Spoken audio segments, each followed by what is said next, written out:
Soma Jyotirgamaya Mrityorma Amritam Gamaya Om Shanti Shanti Shanti.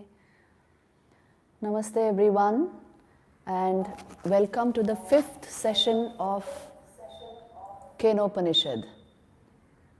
So we were discussing a story and the story was a very good example of how the ordinary human being, or even the gods for that matter, the lesser gods, how they think about themselves, how much we can be egoistic without realizing it, how egoistic we can be, how arrogant we can become. So you know, this ego is a very interesting thing to explore. Before I re-enter the story, let me just give you a short introduction to the nature of this ego and the pride it takes in donning various facades. See, there is something practical about the ego. In the transactional world, you have to hold certain, you can say, masks so as to function through that. So this can happen, this is only natural in the everyday world, in the practical world, but when the ego is not explored, it is not understood to its depths, then, well, it can take us for a ride, because you know, you will not be able to change your masks or keep them down and function as yourself. You will not be able to have the deep peace and calmness that comes of being just yourself and not being something before somebody. So this idea, you can explore and see to what an extent it works in our lives. Okay, in your office you have to be a boss, but at home if you start becoming a boss or acting like a boss, then, well, you will spoil all relationships, isn't it? So the ways of the ego and the masks that we put on ourselves, we must know how to manage them. That is the most basic thing in human life. We all want our children to grow up and become great and do this, do a whole lot of things in this world and become very learned. But we must also be able to teach them to put the ego aside when they really have to take important decisions, when they really have to remain focused. Then you must put the ego aside, otherwise you will never function effectively. The impact that comes from a person of deep focus, the impact is due to he has been able to put aside the ego completely and remain just as what he is, as the Upanishad says, as bare awareness, so that then he is totally unbiased in his thinking, in his decisions, in his emotions. So then he will follow the right course of action. He will take the right decisions.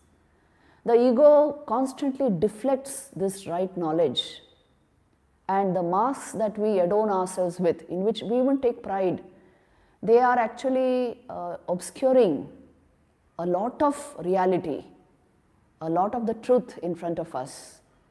So once we understand these workings of the ego, we will function more effectively in this world. Please understand this. The ego is such a thing, it will take pride even in goodness, even in tapasya, even in our efforts to get rid of it, because the ego is an assumption. It assumes itself to be somebody, and when it superimposes upon the self, it derives an identity, and at once it starts functioning as an agent. That is when we declare ourselves as the doer of action, the enjoyer of the fruits of actions. So you will find these words, karta, bhokta, coming again and again in Vedanta. Why? They are pointing you towards these facts. See, you have assumed yourself to be the doer. You are actually not doing. You are functioning as an instrument for the workings of Prakriti. Track who you truly are, the unchanging I in you, and this will become very clear to you. Until you track that, you will be functioning as somebody, some subtle, refined assumption of yourself. and which you cling to and which gives you a sense of identity. So this sense of identity, which 99.99% of the people cling to, it only comes because there is no sense of oneself apart from the ego. Vedanta's fundamental, you can say, idea about the human being is pure consciousness, apart from all these whims, apart from all these assumptions. So when one has not explored this, when there is no Vedanta in one's life, one will naturally function as an ego with all its subtle facades, all its changing ways. So, the personality is something which is in a state of flux. It changes as per circumstance, as per environment, as per vocation. So then, what is the human personality about? So that's why, Vedanta is going to the very crux of the human personality paradigm by telling you the only unchanging real thing about you is pure awareness. The rest is donned, you wear it for a small period of time where you have to behave as that particular personality, but it is not your permanent identity. This much we should understand. In the transactional world, I need to behave as a particular person, but in myself, I am only Brahman. I am that pure being, existence, consciousness and bliss, and this alone is my identity. To get this sense, that is why Vedanta. That is why through all these stories, they are showing us, see, this is how pride comes into a person, this is how arrogance comes into us, this is how anger comes, this is how desire arises in us, because we feel the lack of pure being, we feel the lack of our true nature. So then we have to become something, have to don some particular upadhi, attribute, in order to function as some particular personality which is alien to your true being, which is not your true being. So this understanding only Vedanta can give you, because it has gone to the very depths of your being.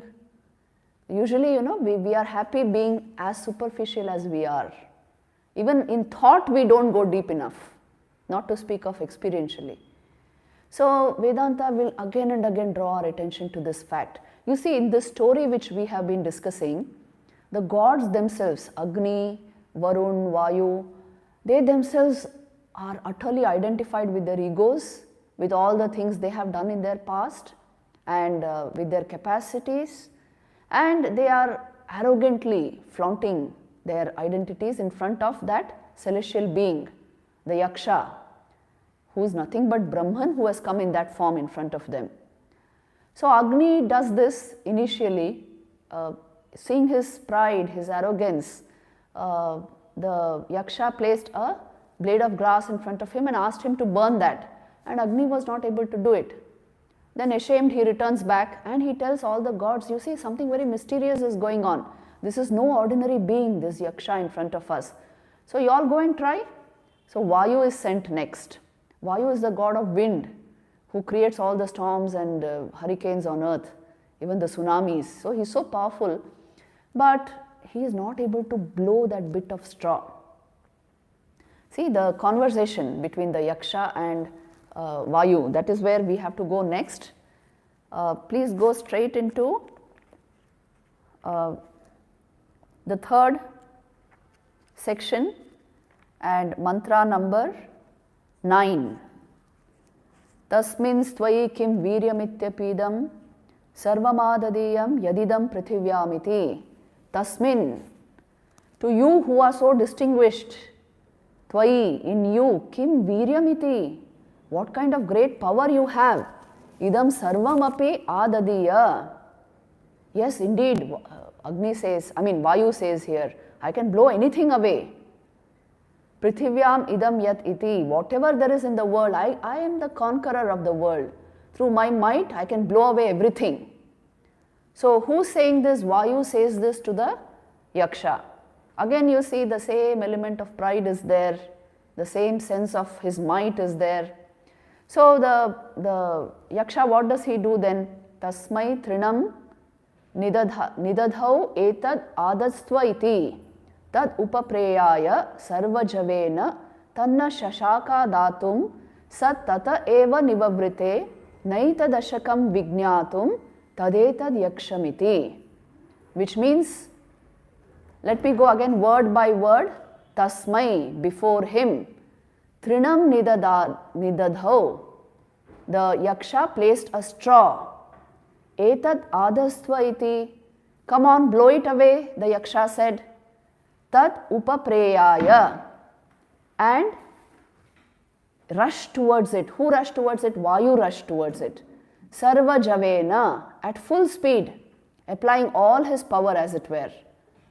Tat na shashaka datum, but he failed to blow it away. It would not get blown away. Sa tata eva nivavrite, and thus he withdrew. From whom? From the Yaksha. Who withdrew? Vayu. Na etad ashakam vignatum, I failed in this, I am not able to do it. He thought, yat etad yakshamiti, who indeed is this divine being? So let me put it in sentences. The divine being, the Yaksha, placed a straw before Vayu, saying, come on, blow it away, Vayu. Vayu rushed forward and applied all his power, but he failed to blow it away.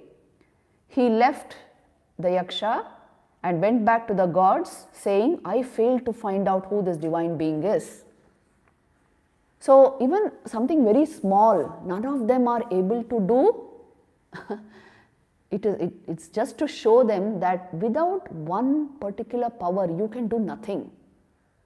What is that power within you? So you see, the Yaksha is only trying to goad them, teach them, what is it actually that animates your being? What is it that makes you function, to work in this world, to use your senses, to use your organs of perception, your motor organs? What is the impelling force within you? What is that power? Go to that source, and then you will not have all these silly pride, arrogance, this deep sense of ego. You will not have any of this. So this is how the Yaksha is teaching the gods. Let's go to the next mantra. Athendra mabruvan maghavan netad vijanihi kimetad yakshamiti tatheti tadabhya dravat tasmat tirodadhe. Atha, then, Indram abruvan, the gods told Indra. Indra is the king of gods, as you know. Maghavan etad vijanihi, O Maghava, know it well. Etad yaksham kimiti, who this divine being is, you must find out, you should know it. Tatha iti, so Indra said, yes, it will be done. Tad abhyadhravat, Indra went to the Yaksha, tasmat, and from him, from Indra, tirodadhe, the Yaksha suddenly vanished. So you see, the gods told Indra, oh, Maghava is a name of Indra, find out clearly who this divine being is. And Indra said, yes, this will be done. And he also arrogantly marched forward and went to encounter the celestial being, the Yaksha, but the Yaksha vanished. And so Indra kept looking all around. Where did he go? Who was he? And what is all this about? See, by his power, even such a small thing, my gods could not do it. Who was he then? And then look at the next mantra. Satasmin neva kashe striyama jagama bahushobhamanam umam haimavatim tam hovacha kimetad yakshamiti. So then in that sky where the Yaksha had stood, he saw Tasmin eva akashe, in that very sky, in that very space, ajagama, came, striyam haimavatim bahushobhamanam umam, a woman, a devi, wearing many ornaments, uma haimavati. She is she took the form Brahman. not Brahman, sorry, the Divine Mother took the form of a woman clad in many ornaments and divine, effulgent to look at. It's nothing but Mother Durga. You see, she is the power of Brahman, isn't it? She is the Mahashakti, the Divine Mother. So she comes in this form, and she, in this form, Uma Haimavatim, is also called the Mother of Brahma Vidya, she who reveals the knowledge of Brahman. So now she appears before these gods in order to tell them who that celestial being was. Tamha uvacha, and said to her, Kim etad yakshamiti, who was that divine being? They all asked her. So in that sky came the Divine Mother herself in the form of Uma Haimavatim. She is the mother of Brahma Vidya. She came to teach them who that Yaksha was, and they all approached her and said, Mother, who was that divine being? So here ends Kena Upanishad, Tritiya Khanda, the third part of Kena Upanishad. Now she will reveal to them who that divine being was. So you see, this story is again telling us you require the aid of the Divine Mother to go to the supreme truth of Brahman. Even the gods themselves were perplexed. They could not readily grasp this truth, and the Divine Mother taught them. In psychological language, in yogic language, we always say you require this Shakti to lead you to the supreme truth of Brahman, and that Shakti within you is your vital energy, as I told you. That is an expression of, that is an individualized Vyashti expression of that supreme divine power. So if that, you are able to learn from that, you are able to direct that properly, you will awaken into full awareness. You will enter into the knowledge of Brahman. So this is what happens. You see, in story format, this is how it is given in the Kena Upanishad. Let's enter into section 4. Sa brahmeti hovacha brahmano va etad vijaye mahiyadvamiti tato haiva vidanchakara brahmeti. Sa brahma iti ha uvacha. It was Brahman, she said. Don't you know? Didn't you realize who that divine being was? It was Brahman himself, Brahman itself. And Brahmana vai etad vijaye. This victory which you have won over the demons, it is his victory. It is the victory of Brahman. It's not your victory, because he is the essence of your life force. He is the pure consciousness which animates your entire being from within. So your victory actually belongs to him. Mahiyadvam iti. But you feel elated, you feel arrogant. Tataha eva, from that, indeed, from Mother Uma's words, Vidanchakara, they came to know Brahma iti, they came to know the truth of Brahman. So you see, the Divine Mother came and explained to them. It was Brahman, she said. It was indeed Brahman's victory which made you all feel so elated, so jubilant. And from that, Indra and the gods came to know the divine being as Brahman. So she pointed out, she is the way to the goal, isn't it? This is so beautifully illustrated in the lives of Holy Mother Sri Sarada Devi, in the lives of Sri Ramakrishna. You know, once Holy Mother, she playfully asked, had Swami Brahmananda asked, why do we worship the Divine Mother? And he replied clearly, Mother, it is because she has the key to the knowledge of Brahman. That is why she is worshipped. So without this divine aid, don't think this knowledge is so easy. Just to get a glimpse, an idea of it, that is not enough. Because you know, as long as it is a vritti of your mind, even if it is in the form of a very subtle understanding, it will be replaced by other vrittis. And it is a vritti of the mind, remember. So it will never be stable. This knowledge is not got through the mind, but by transcending the mind. but you only have the instrumentation of the mind to transcend the mind. You know, this is the great irony of spiritual life. You know very well that the truth of Brahman, pure consciousness, is far beyond the mind. But you only have the mind to go towards it. So then what will you do? You put it at his own feet. You put it at the feet of the Divine Mother. Align your mind, its thoughts, its emotions, everything towards the Mother, and it will directly reveal the knowledge of Brahman. She will, that is what is meant by she will open the lock and take you into that knowledge. So it is through this divine aid, through the Divine Mother, that one goes into this supreme knowledge. And that is why you see the Divine Mother is worshipped everywhere. In fact, people stop at this. They stop at the expression of power and energy. They don't even think of consciousness. Today we are using the term so many times, so you know, there are even consciousness studies departments coming up, and so many people are thinking about it.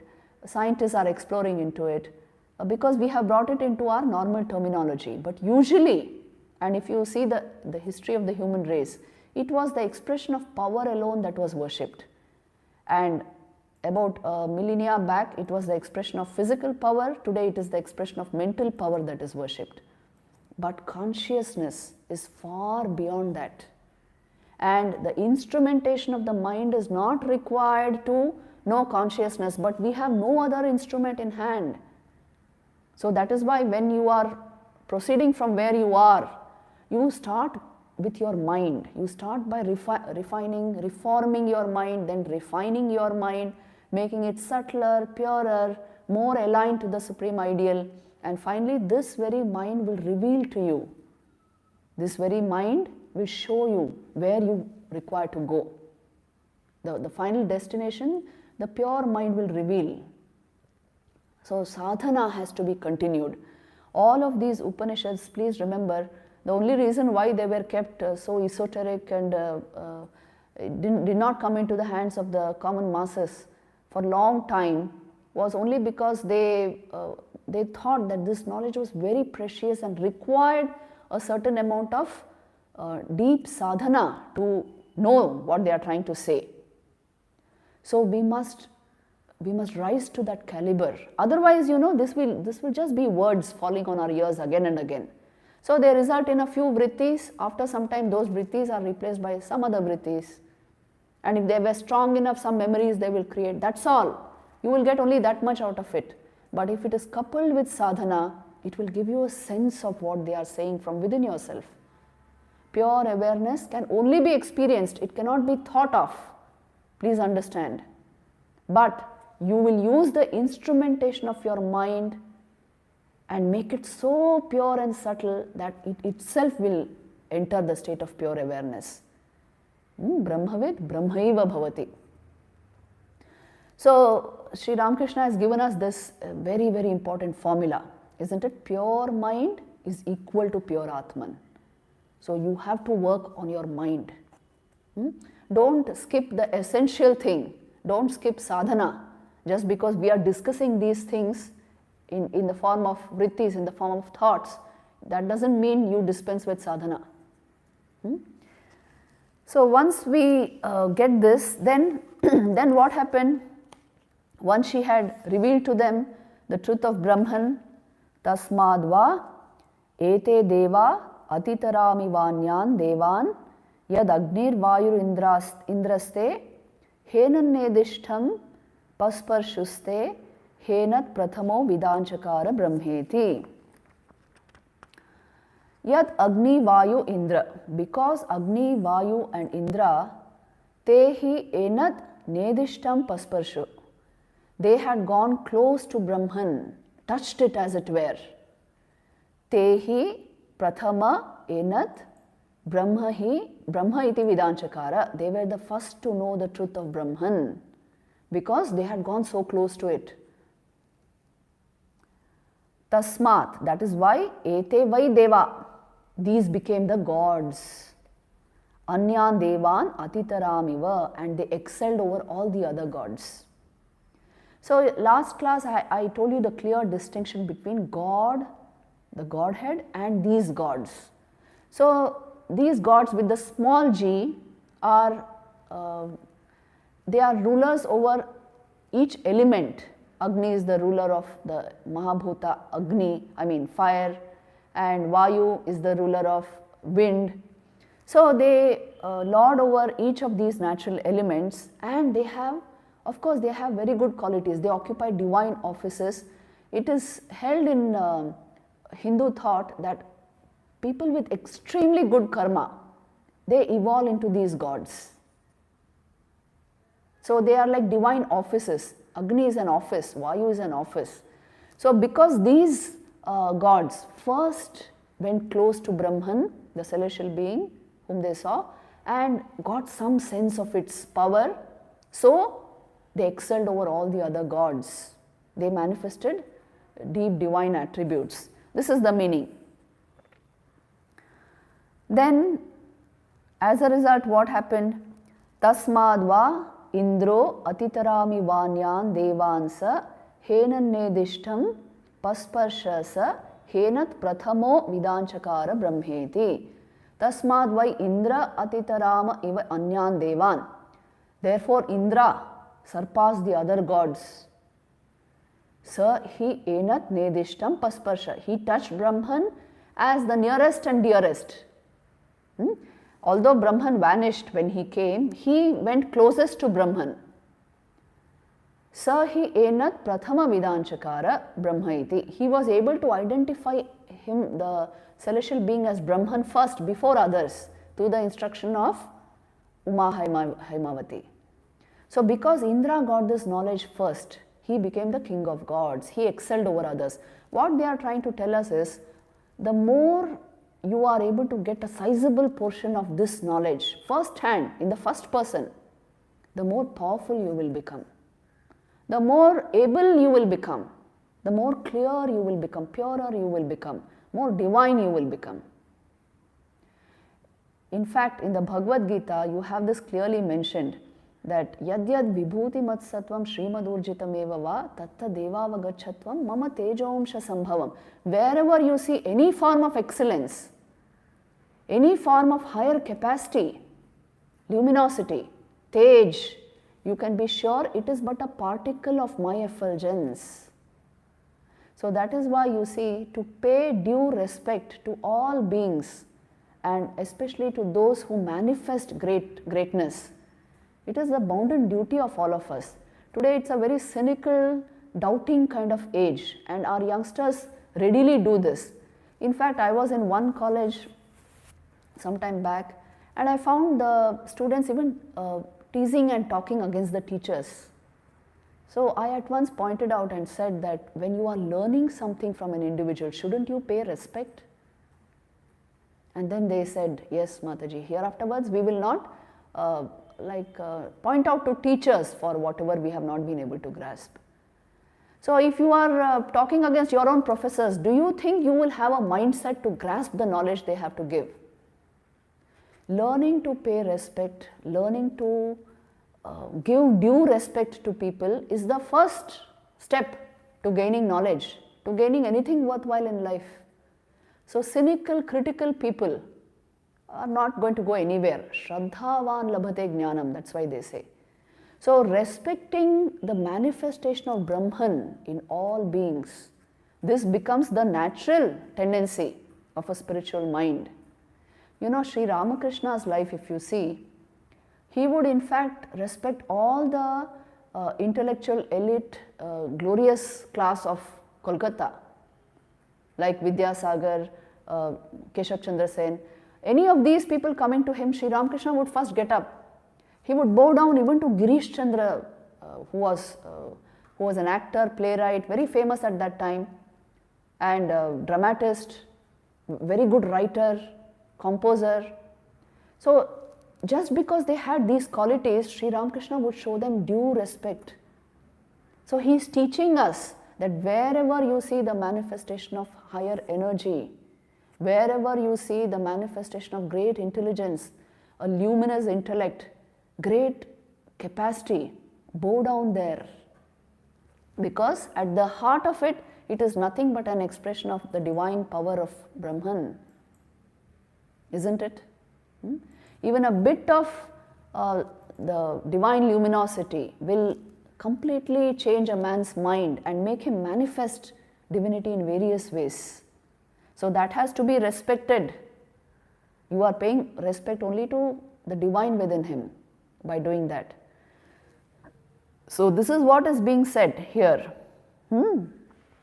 that the gods became great because they moved closer to Brahman. Whoever touches the Supreme, whoever is able to get even a small bit of that divine light, that person becomes luminous, his mind becomes luminous, he becomes a person of great capacity. So the gods became like that, that's why they became gods, that's why Indra became the king of gods, excelled over all the other gods. So they are pointing out to us that, you see, development starts from within, isn't it? And what we call impact, the source of any form of really positive, great impact, it is the transformation within. It is usually a silent transformation within the person that gives him this ability to affect others. So all of this is nothing but a bit of that divine light coming into manifestation in the outer world. A great singer, a great poet, a great artist, a great scientist, a committed individual in whatever vocation he has taken up, a great teacher, a great doctor, all of them are only manifesting that energy, that one energy. So pay respect, give due respect. If you don't give people the respect they deserve, you will never deserve respect. This is a very important message to be given to our youth force. Remember this, everything begins with Shraddha. Today we have this tendency to criticize almost anything. You will lose the goodness of life and the negativity will descend on you if this is the mindset. The more we see the positive in others, the more we are able to give respect to others, the more we will gain respect. And you will keep your mind open to truth. So these are the things we have to learn from these stories from the Upanishads. Then let's go into this mantra and finish for today. Tasyaisha adesho, the fourth mantra. Tasyaisha adesho yadetad vidyuto vyadyutada itin nya mishada iti adhidaivatam. Tasya esha adeshaha. Here indeed is an instruction on Brahman. Yat etad vidyuta vyadyutat, which is like a flash of lightning. And like that, it nya mimishat, as the eye blinks, it is like that. Iti adhidaivatam. So here are two similes drawn from the phenomenal world. What are the two similes? Brahman is like the flashing of lightning or like the blink of an eye. See, they are trying to describe the indescribable. So they say it is like a flash of lightning. What is a flash of lightning like? Brahma Jnana, how is it had? Even Vivekananda uses this simile. You will have it in a twinkling of an eye, he says. You just know. See, the power of knowledge is this, it instantly reveals. It doesn't require mediation, that is why it instantly reveals. You just know. Not that how did I come to know? You just know. Given this very sophisticated instrument, if it is maintained at a certain pitch, you will just know. The final realization is like that. In the twinkling of an eye, you come to know. That's why here Brahman has been described as a flash of lightning or the blink of an eye. It's instantaneous, it is supremely subtle and powerful, it is unmediated, it is self-evident because it is ever present, never absent, and it is permanent. Once you have a glimpse of Brahman, the truth of pure awareness, you will have it as a background to your entire thought activity. you will remain tinged by it. Because you have known that to be the foundational truth of life. So this is a very profound mantra, directly pointing to how you know the ultimate truth of Brahman. So then you may naturally ask, Mataji, then isn't there a process to knowing? Is there a process or no process? You just come to know. This question has been asked many times and a lot of discussion on this has taken place. See, to go to that moment of supreme intuition, which is instantaneous, you require a lot of practice.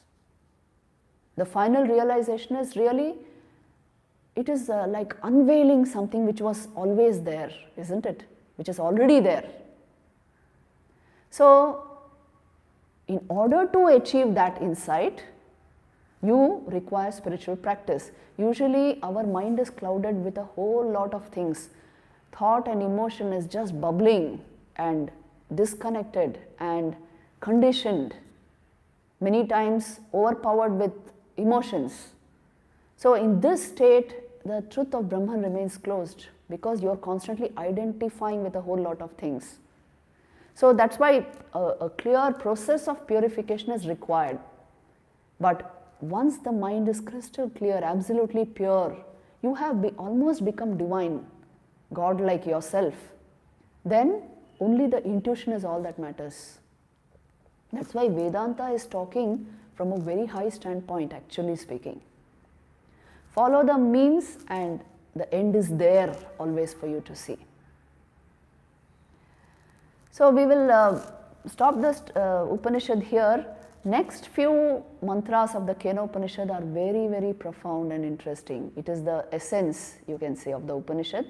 So please be sure to be there in the next class. Next class will be the concluding class of Kena Upanishad and then we will begin with another book. Now I will go to the questions. There are a lot of questions in front of me. The first is, karma is inevitable, which leads to modification of ego, which in turn is a major hurdle to self-knowledge. Is it modification of ego in the question? How to overcome this? See, karma is inevitable, right? It leads to modification of ego. See, karma yoga leads to mortification of ego. But if you just mean, I think here you are trying to say not karma yoga but karma, just action. So without a spiritual purpose, yes. It may lead to modification of your ego in various ways, which in turn is a major hurdle to self-knowledge. Yes, it is a major hurdle to self-knowledge. So how to overcome this?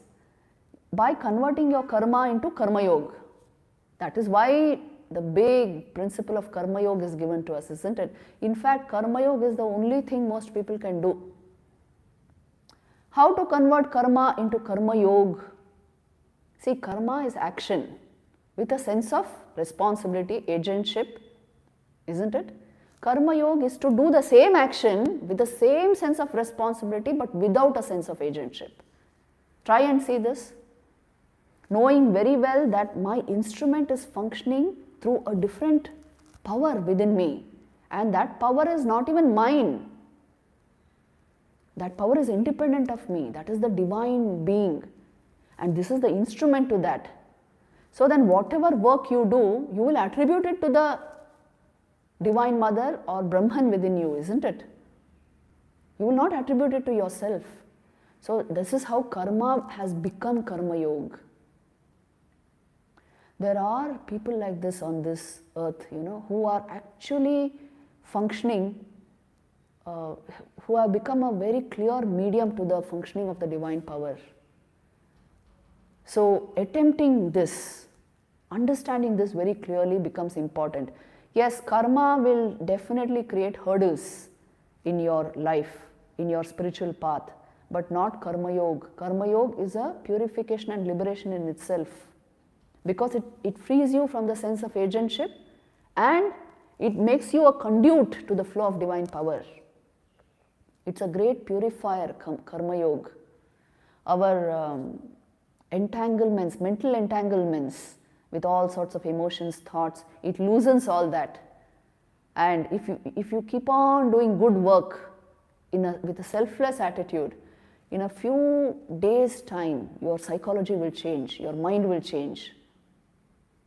So karma is bondage, but not karma yoga. Please remember, you have to do it to know it. Please read Vivekananda's small book on karma yoga. It is very, very practical and useful to you. In fact, if everybody kept that book at home, it will reorient your thoughts and reshuffle your entire attitude towards life. So keep this literature in your home. See, I insist upon all this. Devotee families especially should have a good collection of all these standard books, the lives of these great ones, the Gospel of Sri Ramakrishna, the complete works of Swami Vivekananda, and in the complete works only you will find Karma Yoga also, and you will find it separately as a small book also. It's all available online. You can order it from Advaita Ashram. So everything is available. Application is the point. You keep it close to you, your attention will constantly turn towards it. The second question is how to get rid of anxiety and stress about the future. See, if you are not able to maintain very calm state of mind every day through your meditative practice, it is impossible to get rid of anxiety and stress about the future. Because most people are functioning, they are not thinking, thinking is happening, they are functioning like that. Truly, they are not conscious of their thought process at all. So when you are not consciously thinking, then you are completely in the hands of chance, in the hands of your sanskars, in the hands of your fate, karma. So then anything will go on in your mind, and as a result of that, anxiety and stress. You have not been able to manage mind. So first learn that, how to do that. This is what self-development is about. First learn to handle your own thought and emotion. For that, I would recommend a daily practice of meditation. A daily practice, morning and evening, 10-15 minutes if you practice. Guided meditations are there on YouTube. Use them and practice meditation. You will reach a certain state of calmness periodically. And then this over-anxiety or stress, all this will not affect you that much. Because you have learned to think consciously. You are in charge of the thoughts in your mind. Otherwise, you are just being blown by the winds of outer circumstances and your sanskars, inner circumstances. So practice and see, don't ever leave meditation. It is the only way to maintain your sanity, let me tell you. And those who don't regularly meditate, you can see the amount of lopsidedness and imbalance in their lives. The third question is, when one does not let ego come in the way, people think you are weak. How to handle such situations? See, deep within yourself you can know that I am the self, I am not the ego. But in praxis, in the actual everyday workplace situation, you can maintain a certain particular role, a certain particular aspect of your ego, which is not harsh or dominating, but which is mild and good natured. You can maintain that kind of a mask in order to function in the everyday world. But you should be able to put it aside when required and dive into your true being. So in the everyday transactional world, you maintain your particular role, its dignity, everything. But in your heart of hearts, you know the truth about your being.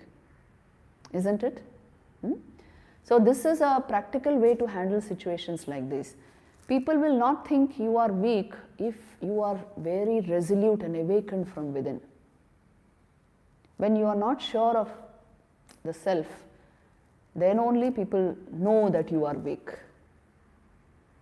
If you are in touch with your true being, no matter what facade you wear, you will function most appropriately and put aside that facade and be yourself whenever you want to be also. So these things are to be done to be known, isn't it? We may know the theory like this, but you see, try to experiment in your own home while handling your kids. You have to be the father who will make sure that they build their life positively. You may chastise them if required. You will handle them the way a father should handle his young kids. But that does not mean you have only that one role.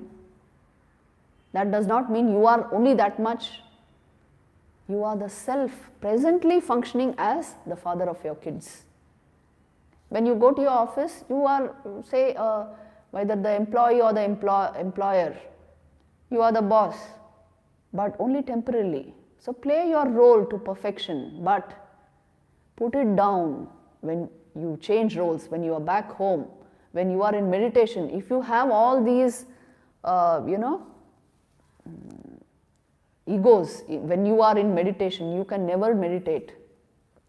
If you are wearing too many masks, even when you return home and sit for your meditation, you cannot stop your thought process. Please understand this, the activity of your senses and mind will only come to a standstill if you are bereft of ego, not otherwise.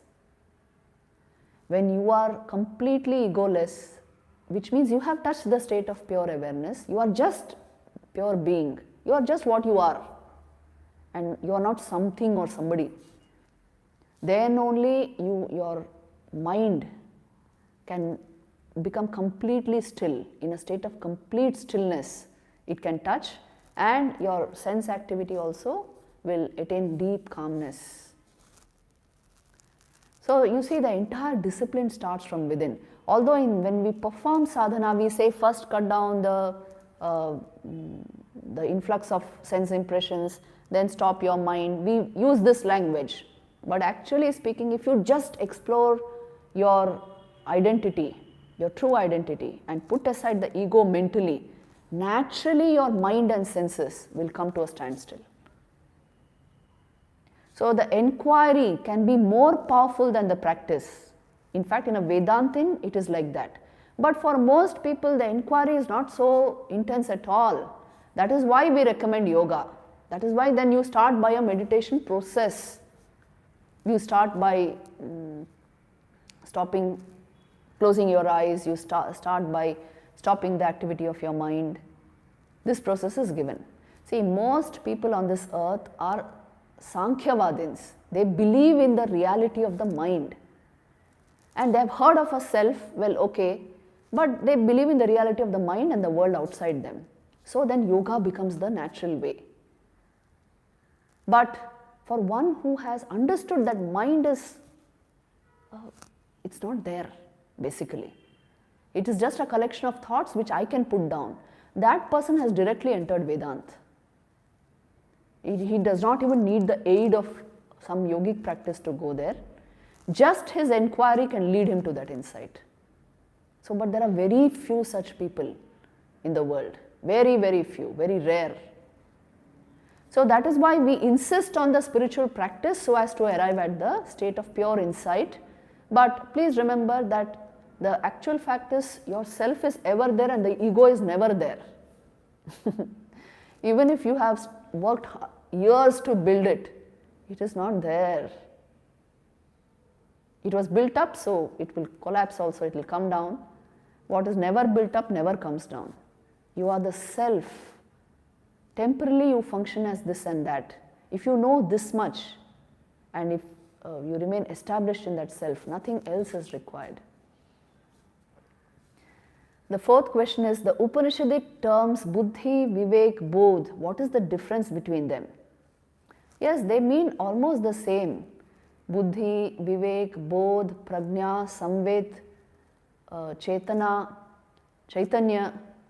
The idea is awareness has come into dominance in your mind, not thought. So you just know. You don't even require a thought process to know something.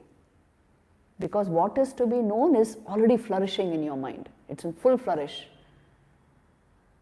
So actually speaking, these are very deep words. You know how Sri Ramakrishna described Brahmagyan? He said, Bodhe bodhkara. To actually know it, grasp it in your bodh. And he used to say, the pure mind leads to that. So here as they are saying, you see all these expressions are used like you know it in the wink of an eye, in the twinkling of an eye. It's like a lightning flash, you know it like that. So all this are meant to show you that a absolutely clean mind will intuit the self immediately. Even a flash of it, just one glimpse of it is deeply Swalpamapyasya dharmasya trayate mahato bhayat, the Bhagavad Gita says, which means even if you know a little of it, it relieves you of great fear, of great confusion. So there is no big difference between these words, but in the scriptures they may be used with a particular sense, like buddhi may be used as the higher intelligence, vivek may be used as the discriminative sense, the analytical sense. So you must contextually try to understand the words, but in the spiritual context they all mean the same. Samvit, Chaitanya, Bodh, it's all the same. As per Big Bang theory, life evolved slowly on earth after that. So consciousness is product of evolution of life. Then why it is called reflected consciousness? No, your question itself is wrong. See, life evolved slowly. Yes, we agree to that. Life systems, the different expressions of life evolved slowly. But is consciousness a product of life? Here when you are using the word consciousness, you are meaning thought. This is how it is in the Western paradigm. By consciousness is meant thought and all the different, you can say, kinds of thought. Thought, emotion, willing, volition, all this, there's an umbrella term consciousness in Western psychology.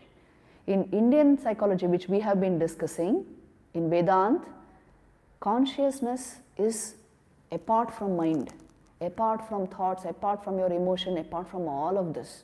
It is of the nature of pure awareness. So it does not evolve with life.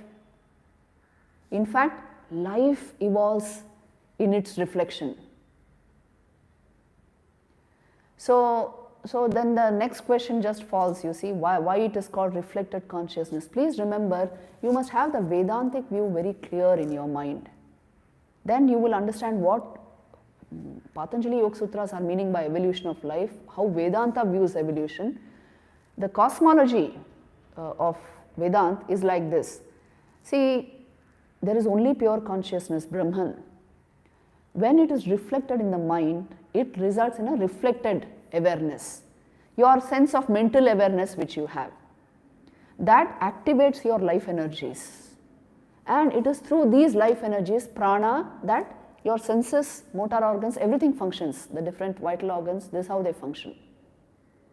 This is how you are functioning as a human being. But this is all borrowed light.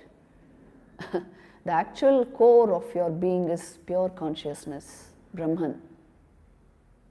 So in order to realize this, turn back this process. And that is why you cannot put life before consciousness. Consciousness lies far beyond life. So get these concepts clear, otherwise a lot of confusion will occur. The best way to make it clear is in a state of meditation. Understand this clearly, in checking your own system. See, Indian philosophers did not find truths by going outward, they went inward. What Big Bang theory is telling today, what quantum physics is telling today, what modern neuroscience is saying, you can know everything in depth if you just check your system. Because the microcosm and macrocosm are built on the same plan. This is how they realize the nature of life, cosmic will, cosmic intelligence, how it is functioning in the outer world. First check yourself how you are functioning, and you will know how correspondingly it is functioning. So that is why I say sadhana. Without sadhana, nothing will be clear. The next question is, can demigods have ego and pride just like human beings? Why not? They are demigods. They are not God. See, you must distinguish, make this very clear. Distinguish it. The small g and the capital G.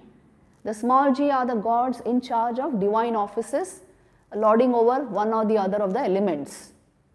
But God is, usually it is the Sagun aspect of Brahman which we are talking of, and he expresses himself as Brahma, Vishnu, Maheshwara, the Lord of creation, sustenance and dissolution. So God is different from these gods. Now you are asking demigods. Yes, demigods are even lower than the gods, isn't it? So they will have ego, pride, everything. See, the beauty of the human life is you have been given an opportunity either to evolve into a god, the small g, or a demigod, or something lower than that, an asura, or you can also reach the highest godhead. You can become Brahman. Now, which do you choose? What do you want your future to be like? You are only, most youngsters are only circulating over the immediate future. What I want to become, how much I want to earn, how to get a 6-figure salary, how many luxury cars I will buy. What will happen after that? What happens after death? Even these things you should ponder about a bit. These are called existential inquiries and questions. So the nature of your existence, if you question this, you will see that you can evolve into whatever you want to be, or you can also devolve. You can also become an asura if you want to be. So see how what you do with your life, it's in your hands, because you are a conscious human being. Consciousness can come to the forefront in your mind. If this is done, the more conscious you are, the more you will dictate your thoughts, your emotions, and thus you will determine the goal of your life. You will reach the destination of your life. And the more unconscious you are, the more external factors will determine the circumstances of your life. So you devolve. So see how crucial is your position as a human being. You can be whatever you want to be. Should I spend time to find how this world, its economy, its people function, or is it enough to know only how I function? So I already gave you the answer. First, you should know how you function. Then you will have a rough idea of how people are functioning, how the government is functioning, how the economies are functioning, and why we are making mistakes, what is wrong where. But if you don't know yourself, you don't know the microcosm, you will have no idea of the macrocosm. It will appear like chance, fate, somebody's perversion, all this, it will appear like that. When you know how you are functioning, you have an in-depth view of how this system functions, you will have a very good idea of other minds. So then you know the aims, why their actions are like that, why their nature is like that. So then you will know collectively why people function as they do, why the governments function as they do, the whole wheel of economy, what does it rest upon. You will know everything literally.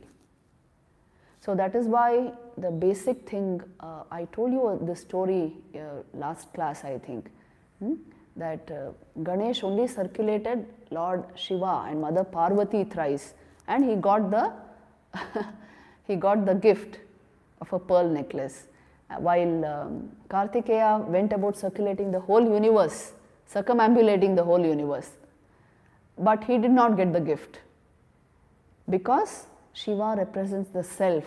One who goes round the self, gets self-knowledge, he becomes supreme. He becomes the winner finally. if you don't know how your own mind is functioning, how your will is functioning, isn't that a disaster? Tell me, how will you function in this world?